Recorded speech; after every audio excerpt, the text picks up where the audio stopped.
Liberty has demanded that we move all of you outside while we search for the escaped runt. So settle in. He could ruin our whole operation, and you're not going anywhere until he's back. Now, if you'll excuse me, I have to go clean up this mess. Well, this is it, I guess.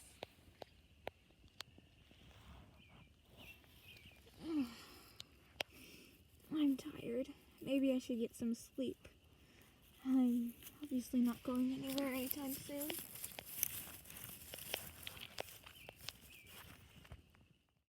Story, Mama! Story! You want to hear a story? All right, but you gotta go to bed after this, though. Promise? Yeah. All right then, sweet pea. You just lay down, and I'll tell you one of the best stories ever. Okay. Long ago, Back when equines, that's you and me, were separated into different kingdoms, there lived a group of special warrior mares called the Red Leopards. The Red Leopards were very special, as they possessed a power no other warrior could, and that power was magic. They could teleport, move things with their mind, create balls of concentrated energy,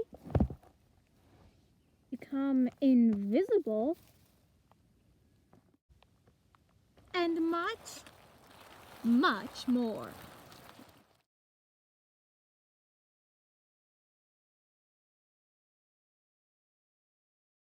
These mares were the most skilled group of warriors that the kingdoms had ever seen, and they were sworn to protect the kingdoms from outside forces, any outside forces.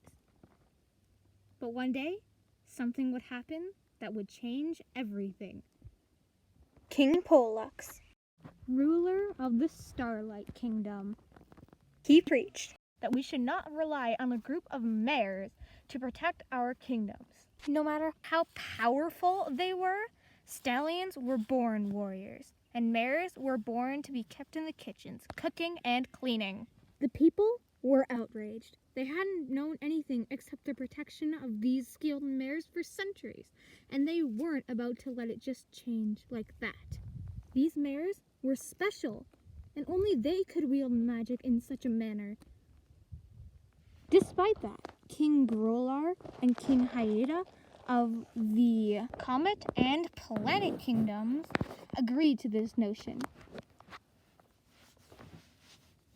Mares have always been seen as weak and less than a horse in general. Why should they be the ones protecting our kingdoms? Their roles are to keep the kingdom clean, supply food, and care for the foals.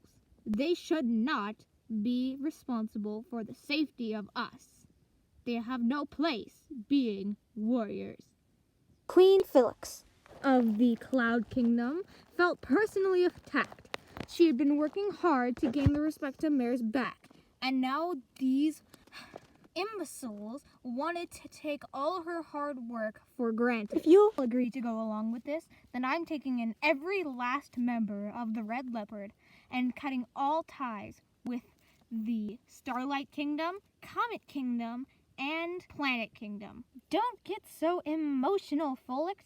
The Starlight Kingdom is running out of slaves and needs more, and you just took all the possible candidates. If you insist on going on with this, I will be training the topmost elite stallions to be my own personal guard. Any kingdom who wishes to offer their own warriors in turn will be given protection as well. Well, I say aye to that. As do I. It seems the Comet and Planet Kingdoms are in. What do you say, Felix? Why don't you accept a full allegiance to me and give up your silly dream of mares being anything more than slaves? Absolutely not. You may believe that stallions are superior, but I'll show you. Me and the red leopards will not let this go without a fight. You can be sure of that. So be it. The kingdoms rose to the occasion, and after 8 months of constant preparation, they were ready. It was time for war. After 4 long days of travel, they reached the Cloud Kingdom. But the queen was ready. This is your last chance to walk away, Folix. What's it gonna be? I'll never submit to you. Well then. Lion warriors, attack! The armies clashed. The pattern of rest, regroup, and engage continued for about a full year of war. And on June 17th, 1520, Pollix's side gained the advantage. And within 5 hours, 400 Cloud Kingdom warriors were either killed, submitted to Pollux in his way, or fled. 30 red leopards also met their fate as well. The 10 remaining ones fled Queen Felix and were never seen again. But on that same day, King Pollux revealed a fact that would seal his fate forever. Gentlemen, great job in the war.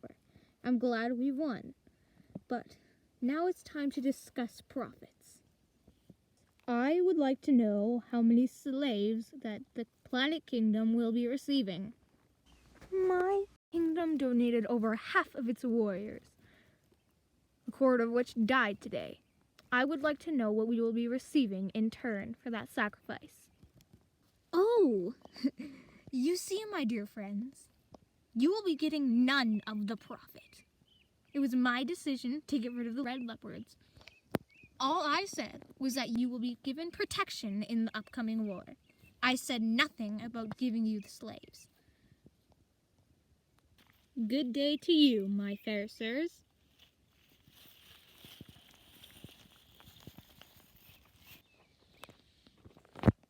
Something must be done about this. And something was done. Betrayed by their former friend, both kingdoms launched a surprise attack, racing in at dawn, fighting hard and strong until they reached the castle. Haida pinned down Pollux where he stood. And the last thing the corrupt stallion ever saw was the face of King Grolar staring down at him before hooves lifted and pounded into his skull. With Pollux dead and Philox missing, the two leaders, Grolar and Haida, decided to band together into one conjoined kingdom. They called it the Thunder Kingdom. The kingdoms fell apart. Loyalists to both Pollux and Philox were enraged and plotted out their revenge. Multiple assassins were sent to slay the king, and all failed. All but one. Void Lyrus. Lyrus slinked in, silent as a cat. And with his powerful hooves, he was able to bring Grogar to an unseen death. Guards! Lyrus was pulled away and sentenced to execution. After losing his final and only known surviving friend, Haida did something no one imagined he would do. With Grolar dead, I declare the permanent dismantlement of Thunder Kingdom. Over time, the equine nation developed into a system of over stallions, over mares, etc. The system that we have today.